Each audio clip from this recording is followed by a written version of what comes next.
तो आज से हम एडवांस्ड केपी कोर्स की शुरुआत करने जा रहे हैं। Starting with the advance KP course today, advance KP astrology. उसे समझने के लिए ये जरूरी है कि हमें बेसिक्स यानी जो फाउंडेशन है एस्ट्रोलॉजी का, वो हमें आना चाहिए और सही तरीके से आना चाहिए। That is most important. तो आज की ये जो क्लास है हम शुरू करते हैं विथ द बेसिक्स ऑफ वैदिक एस्ट्रोलॉजी। बेसिक्स ऑफ वैदिक एस्ट्रोलॉजी में क्या है कि सबसे पहले हम स्टडी करेंगे राशियां, राशियों के साथ फिर उनके स्वामी कौन है, उनके गुण तत्व क्या है, इस तरह की सारे ये जो बेसिक जानकारी है पहले हम ये जुटाएंगे। इसके बाद फिर हम आगे के स्टेप पे जाएंगे। तो हमारा ये जो जोडिएक साइन है 360 डिग्रीज का, इसमें सबसे पहली राशि आती है मेष, दैट इज एरीज। और अगर आप चाहो तो उसे नोट कर सकते हो।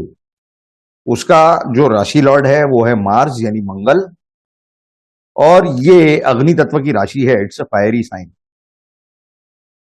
एंड इसका दूसरा एक तत्व है कि ये चर राशि है। It is movable, it is movable in nature.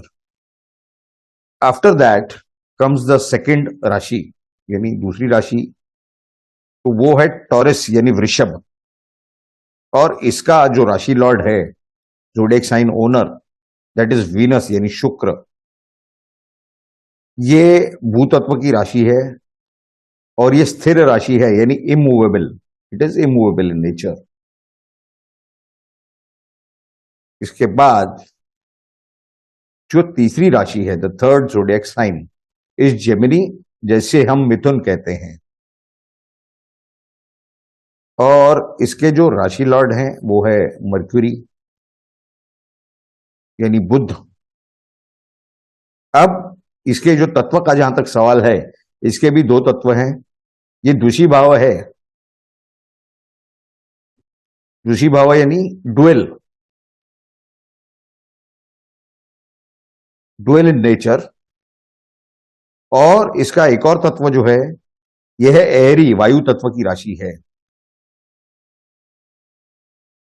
इसके बाद चौथी राशि जो आती है वो है कर्क राशि, जिसे इंग्लिश में कैंसर कहा जाता है।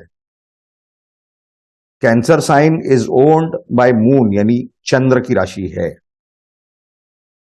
चंद्र की राशि है और ये जल तत्व की राशि है, वाटरी साइन।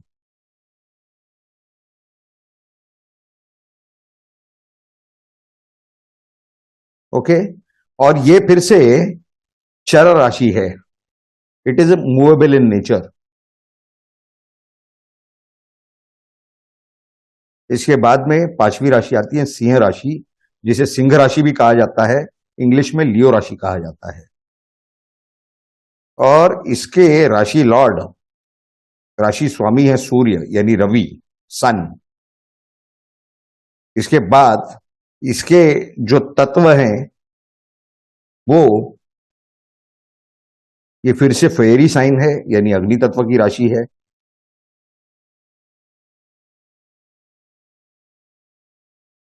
और स्थिर राशि है ये। It is immovable in nature. इसके बाद नेक्स्ट राशि जो आती है वो है कन्या राशि। कन्या राशि इंग्लिश में वर्गो कहा जाता है। उसके राशि लॉर्ड यानी राशि ओनर वो है मर्क्यूरी यानी बुध। बुध। और ये जो राशि है वर्गो, इसका भी तत्व भू तत्व है यानी इट्स अर्दी साइन। और ये द्विषी भाव राशि है। It is also dual in nature. ये सारे चीजों का ये जो जानकारियां हैं, इसके हमें आगे बहुत उपयोग होने होने जा रहा है, होने वाला है। इसी वजह से हम ये सारी छोटी छोटी बातें हैं, महत्वपूर्ण है, लेकिन क्योंकि आगे प्रिडिक्शन लेवल पे ये हमें इससे काफी हेल्प मिलेगी, काफी सहायता मिलेगी। अब अगली राशि जो है कन्या के बाद यानी वर्गों के बाद, यह है लिब्रा यानी तुला राशि। तुला राशि के जो राशि स्वामी हैं वो है शुक्र यानी वीनस। ओके, और ये सेम मिथुन की तरह वायु तत्व की राशि है।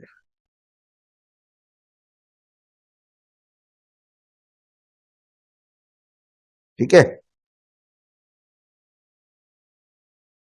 और ये चर राशि है, it is movable in nature. इसके बाद वृश्चिक दैट इज स्कॉर्पियो। स्कॉर्पियो के रूलर राशि लॉर्ड इज मार्स।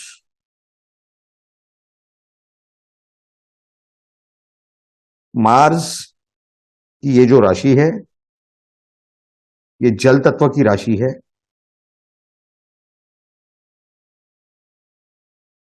ये स्थिर राशि है, इमूवेबल।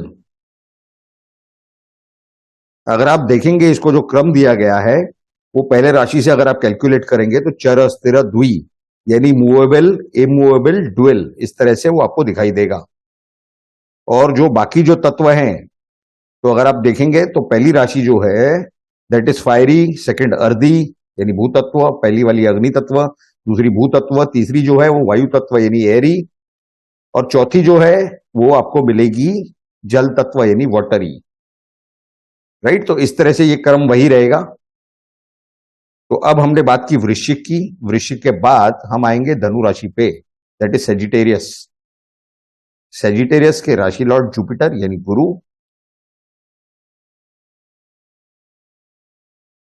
डुएल साइन है, ऋषि भाव राशि, और ये फियरी साइन है यानी अग्नि तत्व।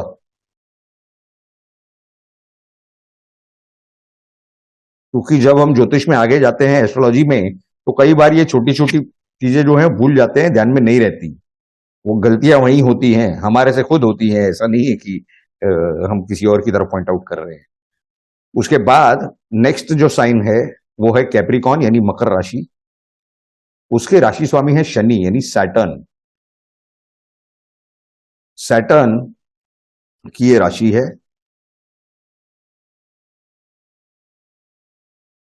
चर राशि है और भूतत्व की राशि है, अर्धी साइन।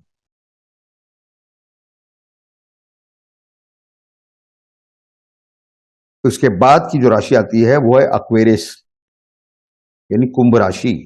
ये भी शनि की राशि है, वायु तत्व की राशि है और स्थिर राशि है यानी इमूवेबल। और जो आखिरी राशि है वो है मीन राशि दैट इज पाइशियस। इसके राशि लॉर्ड यानी राशि ओनर हैं जुपिटर। ये जल तत्व की राशि है और ये भी डुएल साइन है, डुएल यानी ऋषि भाव। ये इस तरह के ये 12 राशियों का ये एक प्लेग्राउंड है। जिस तरह से क्रिकेट जो होती है वो सिर्फ क्रिकेट के ग्राउंड के अंदर होती है, स्टेडियम में नहीं होती, स्टेडियम के बीच में ग्राउंड होता है। तो ये जो ग्रह हैं ये सारे प्लेयर हैं, एक तरह से माना जा सकता है, और ये उनके खेलने का मैदान है।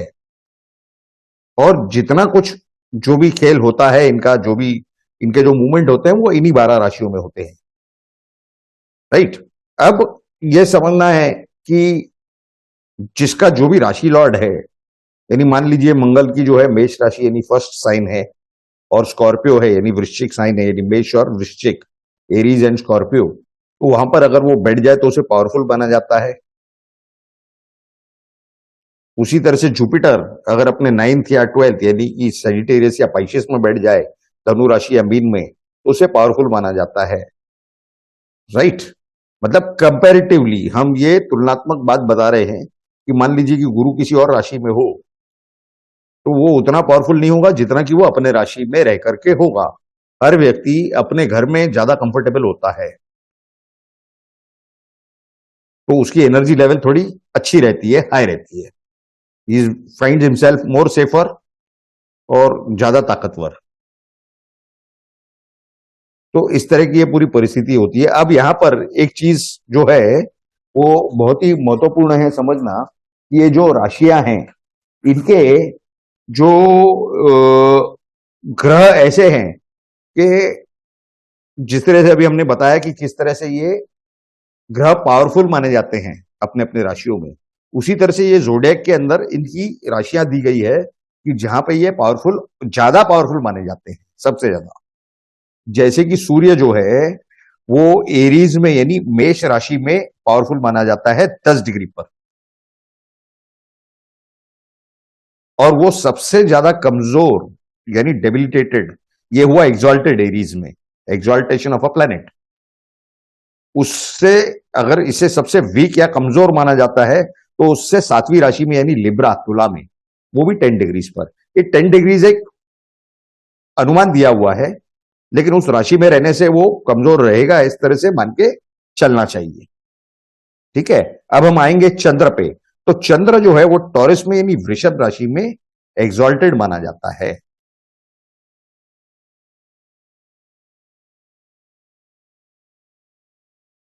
3 डिग्री पर ऐसा बताया गया है, लेकिन उससे बराबर अगर आप 7वीं राशि देखोगे तो वो आती है वृश्चिक राशि, दैट इज स्कॉर्पियो।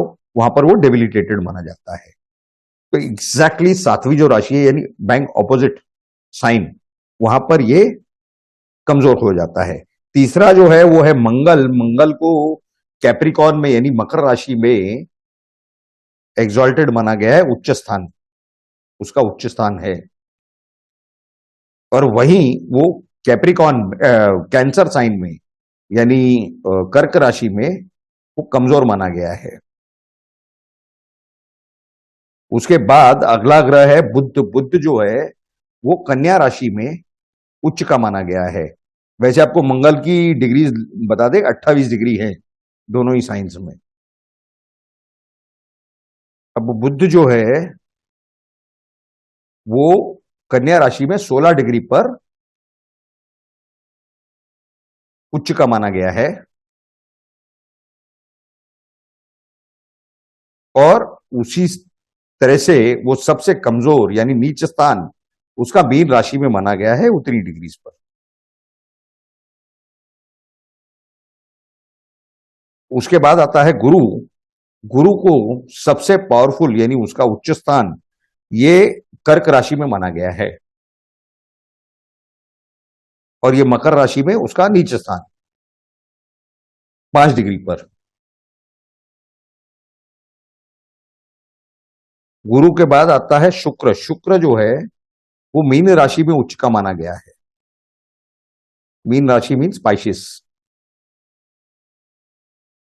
और उसी तरह से वो वर्गों में यानी कन्या राशि में नीच का माना गया है। गुरु की हमने आपको 5 डिग्री बताई, शुक्र की जो है वो 27 degree, 27 degrees in both the sign, दोनों ही राशियों में। आखिरी जो ग्रह है वो शनि है। शनि को लिब्रा में यानी तुला राशि में उच्च का माना गया है एट 20 डिग्री पर, 20 डिग्रीज। और एरीज में यानी मेष में उसे नीच का माना गया है। अब ये हुई 7 ग्रहों की बात। इसके सिवा 2 ग्रह बचते हैं, राहु और केतु। ठीक है, अब राहु को अक्वेरियस का को ओनर माना गया है, सह राशि स्वामी अक्वेरियस यानी कुंभ। और केतु को स्कॉर्पियो का यानी वृश्चिक का को ओनर माना गया है, लेकिन इनके लिए कोई उच्च या नीच की राशि बताई नहीं गई है। राहु और केतु के बारे में काफी सारी कंट्रोवर्सीज है। हम वो कंट्रोवर्सीज पे कुछ अगर महत्व की बात होगी तो चर्चा जरूर कर सकते हैं, लेकिन उस कंट्रोवर्सीज में इनडेप्थ जाना जरूरी नहीं है, क्योंकि हमें यहां एक्यूरेसी तक जाने का ज्यादा हमारा इंटेंशन या एम है। ठीक है, अब ये हुई 9 ग्रहों की बात। अब इसके अंदर अगर आप देखेंगे तो वैदिक एस्ट्रोलॉजी में सबसे महत्वपूर्ण जो बात है, मतलब वैसे तो किसी भी एस्ट्रोलॉजी को आप देख लेंगे किसी भी तरीके को, तो इस जोडियाक की जो भी राशि का उदय होता होता है उस समय, जन्म के समय हो या जो भी मुहूर्त हो, तो उस समय का वो जो कॉम्बिनेशन, वो जो सिचुएशन है ग्रहों की और राशियों की, उसका जब चार्ट बनाया जाता है उसे कुंडली कहा जाता है। राइट? वो बच्चे का जन्म का समय हो या फिर आपने आपके पास कोई आया कि हमारा ये प्रश्न है और हमारी जन्म कुंडली नहीं है, तो आप उस समय का वो चार्ट बनाते हैं वैदिक एस्ट्रोलॉजी के हिसाब से। तो उस समय जिस राशि का उदय होता होगा, यानी the sign which is rising at that time falls in the ascendant. अब कुंडली क्या होती है, ये एक आपको हम एग्जाम्पल आपके सामने रखते हैं, so that you are able to understand like how exactly it looks like। हालांकि देखा होगा आपने, लेकिन फिर भी ये आपके सामने हम इस चीज को शेयर करेंगे।